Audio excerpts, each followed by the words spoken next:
Update on the drunk school bus driver on this episode of The Clutch Trucker Channel.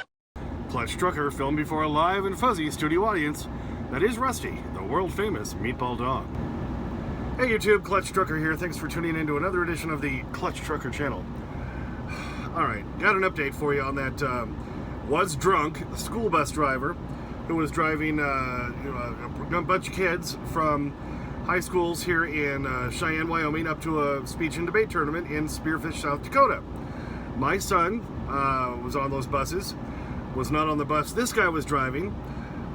So, the questions I had last night were like, well, was he drunk? Was he high? Was he on prescription drugs? Well, he was drunk. Not only that, he had an open container in the bus. Now, I don't know if it was like a beer or if he had like a thermos thing with, just booze in it or what. He was not too far outside of Cheyenne. This is about 5 p.m. They left at 3:30. And they probably didn't even leave, on time. And he gets pulled over. And did find out why he got pulled over. A car following the bus called the cops because he was all over the road. This guy...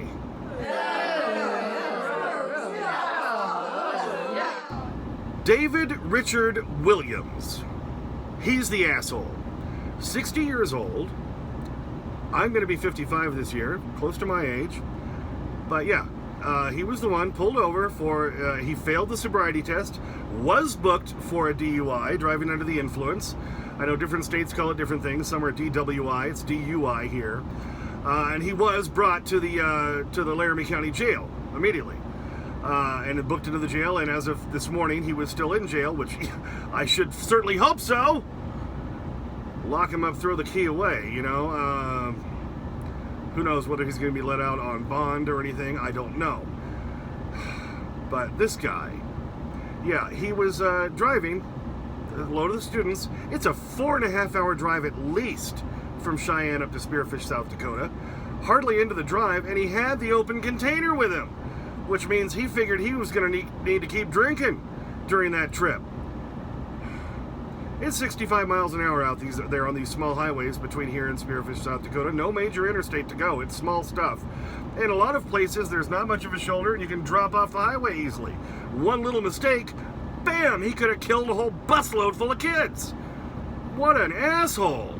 Yeah, he was also ticketed for improper lane change and following too closely, which means he was probably tailgating the bus in front of him. This guy.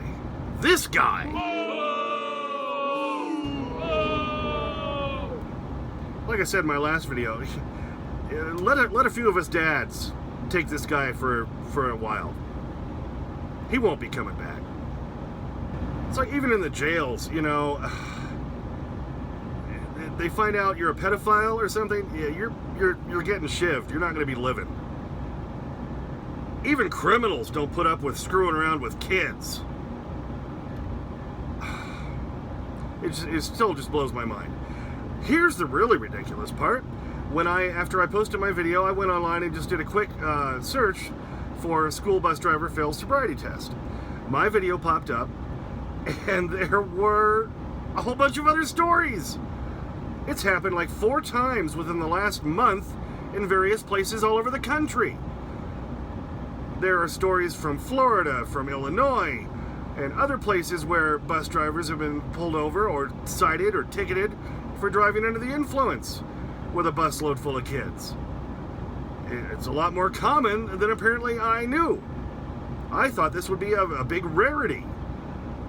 But, as I get older, I keep always telling my wife, unfortunately, as I get older, I realize that more and more people are completely full of crap, completely self-absorbed, obnoxious, selfish little assholes who, don't give a crap about anyone else. It's just all about them.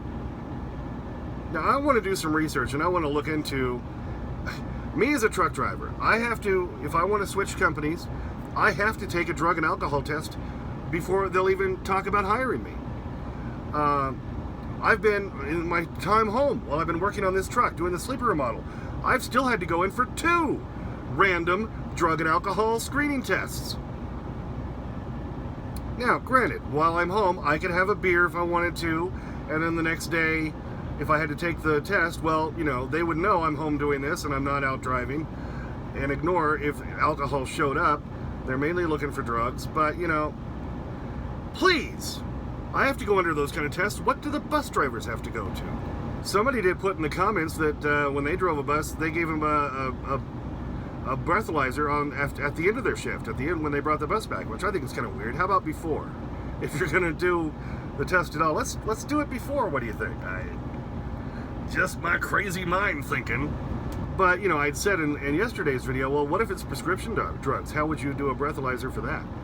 So, but here's the really frightening part. The fact that he had an open container with alcohol, whatever kind of container it may have been, with alcohol next to him while driving the bus, which means, you know, like I say, it's a 4.5-hour drive. He was going to be continuing to drink if he hadn't been pulled over all the way up to Spearfish, South Dakota, which tells me this guy has a severe problem.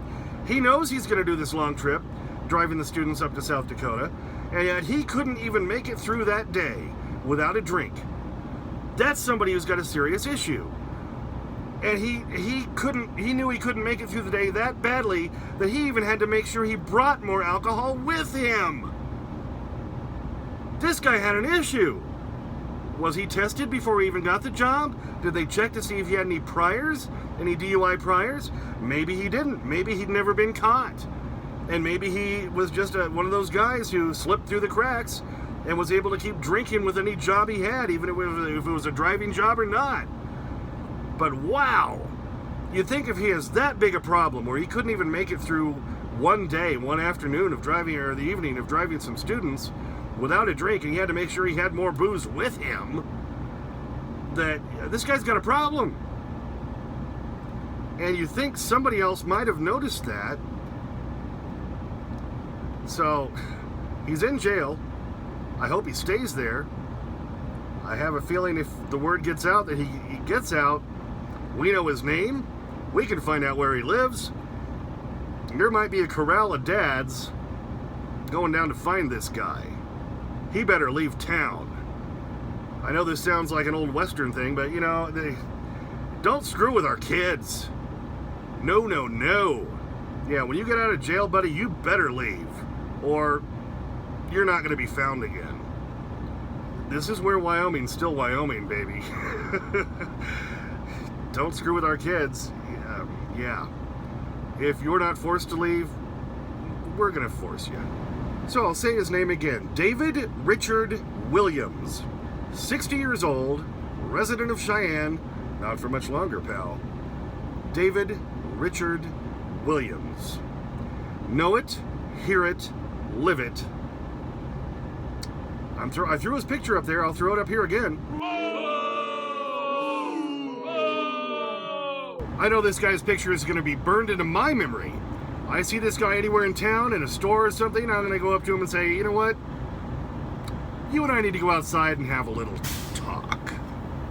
All right, just wanted to give you an update now that we have some more facts on the case. Wyoming School District did call my wife today and, apologize for the problem. But, of course, they wouldn't go into the details. Thank God we have this online Wyoming news service where I was able to find out all the details. David Richard Williams. Little fuck. I have many more. I'd have to bleep myself constantly for what I really want to say about this guy. 60 years old. You should know better, you little putz. Anyway. So, yeah, he was drunk. He was drunk driving. He was driving erratically, bad enough that a motorist behind him had to call the state cops. Booze with him in the bus. Driving a bunch of kids. I can't think of anything nice to say about this guy. I can think of a lot of violent, evil things I would like to do to him. With like a red-hot poker, a shovel, and an axe. I'm just saying. But, you know, people like that, they need to be put away and not come back. Because if we see him back, he won't be coming back. Well, thanks for tuning in for that one. Sorry about the rant, but things like that, boy, I say in a lot of my videos, that makes me violent. This makes me really violent. Screw with my kids. No. Well, thanks for tuning in for that. Yeah, I just wanted to give you an update on the whole drunk bus driver situation, school bus driver. See, Rusty even knows that's ridiculous, right, Rusty? I think the yawn concludes it. There you go. Thanks for tuning in. As always, please subscribe, please like and comment. Get your comments usually within 24 hours, especially while home doing the remodel project. Yeah, and if you are new to the channel or you just found it because of the bus driver thing, remodeling the whole interior of the truck here. Been working on it a few months and we're almost done. Been documenting everything, so you can scroll down deep and check out the videos for that. And as always, sniff that magic YouTube fairy dust. Clutch and Rusty, out. Well, what'd she say? Hairbrush, headrest? Jesus, where'd you learn Russian? J.C. Penney? He's eyeing that strip. And there it goes, and he grabs it right away.